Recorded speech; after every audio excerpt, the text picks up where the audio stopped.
कभी सोचा है कि हमारे चांद के ऊपर इतने सारे गड्ढे क्यों बने हुए होते हैं और ये बने तो बने कैसे? दरअसल हमारी अर्थ के ऊपर गिरने वाले एस्टेरॉइड्स, मीटेरॉइड्स और बहुत सारे कॉमेट से अपने ऊपर ले लेती है, जिनके इम्पैक्ट से हमारे चांद के ऊपर बहुत सारे गड्ढे बन गए। माने तो इसी वजह से बहुत सारे गड्ढे बन गए। इसका इतना ही मतलब है कि चांद धरती की रक्षा करता है। आपने देखा होगा जब भी हम न्यू बॉर्न बेबी को अपनी उंगली देते हैं तो वो उसे कस के पकड़ लेते हैं और हम खुश होते हैं कि बच्चे ने उंगली पकड़ ली। लेकिन हकीकत में बच्चा जानबूझ के उंगली नहीं पकड़ता, क्योंकि ये उसकी इनवॉलंटरी मूवमेंट होती है जिसको पाल्मर ग्रेस्प कहते हैं, जो बच्चे से जानबूझ के उंगली पकड़वाता है। और ये रिफ्लेक्स पुरखों के भी पुरखों के जमाने से चलता आ रहा है और बच्चे के 4-6 महीने के बाद ये रिफ्लेक्स ऑटोमेटिकली खत्म हो जाता है। यह है जेम्स बॉन्ड का तमंचा, जिसने 1900 में बहुत ज्यादा तबाही मचाई थी। दरअसल इस पिस्टल में पूरी 7 गोलियां लोड होती थी और बस हल्के से हाथ के दबाव से इसमें गोलियां निकल जाती थी और ये पिस्टल हथेली में बहुत ही आसानी से फिट होता था। तभी तो इसका नाम पाम पिस्टल रखा गया, जिसकी वजह से लोग इसे अपनी जेब में छुपा कर रखते थे और जेम्स बॉन्ड की तरह सामने वाले को उड़ा देते थे। एक कछुए का शेल इतना ज्यादा स्ट्रॉन्ग होता है कि पूरा जोर लगाने पर भी शेर उसको नहीं तोड़ पाता, तो ईगल अपनी चोंच से क्या खाक तोड़ पाएगा। इसी वजह से ये अपने मजबूत पंजों की वजह से आसमान की ऊंचाइयों पे कछुए को ले जाता है, फिर वहाँ से चट्टान वगैरह देखकर कछुए को ऊपर से नीचे गिरा देता है, जिसकी वजह से ऑन द स्पॉट कछुआ डेथ हो जाता है और उसका शेल भी टूट जाता है। उसके बाद होती है ईगल की मजेदार दावत।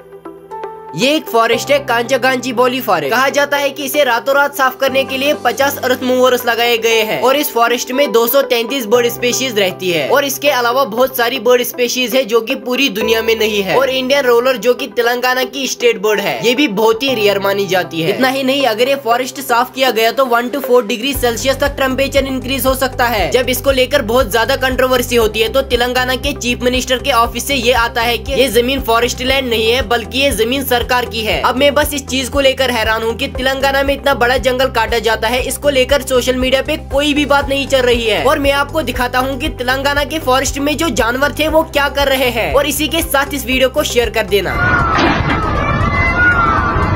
जिस रात टाइटैनिक बर्फ से टकराया उस रात जहाज में सारे लोगों की फटी पड़ी थी, लेकिन इतने खतरनाक माहौल पर भी जहाज में एक आदमी अपने मजे से चल मार रहा था, क्योंकि उसने फुल दारू पी रखी थी और नशे की हालत में लाइफ बोट की मदद से सारे लोगों की मदद कर रहा था। फिर लोगों को लाइफ बोट पर चढ़ाने के बाद भी उसने दारू पीनी शुरू कर दी। उसके बाद जब टाइटैनिक डूबने ही वाला था उससे पहले ही इस आदमी ने छलांग लगा दी और जहाँ सारे लोग ठंडे पानी की वजह से जमकर मर गए और इस आदमी को कुछ भी नहीं हुआ, क्योंकि इसने फुल दारू पी रखी थी, जिसकी वजह से इसकी बॉडी बहुत ही ज्यादा हॉट थी। उसके बाद इस आदमी को रेस्क्यू कर लिया गया। ऐसी जबरदस्त फोटो जिन्हें एक बार जरूर देखना चाहिए। सबसे पहले ये है फ्रैंक लैंटिनी, जिसके पास 3 टांगे थी जो कि आप देख ही सकते हो, लेकिन इनके पास 2 वो भी थे जो आप नहीं देख सकते। हाँ, 2 सेट ऑफ जेनिटल्स थे। नेक्स्ट ये कछुआ जो गांधी जी के पैदा होने से भी पहले पैदा हुआ था, यहाँ तक कि गांधी जी से लेकर मोदी जी आ गए, ये कछुआ नहीं मरा। करंटली इस कछुए की एज अभी के तौर पर 193 साल की है। शायद हम लोगों के बाद ही इसका नंबर लगेगा।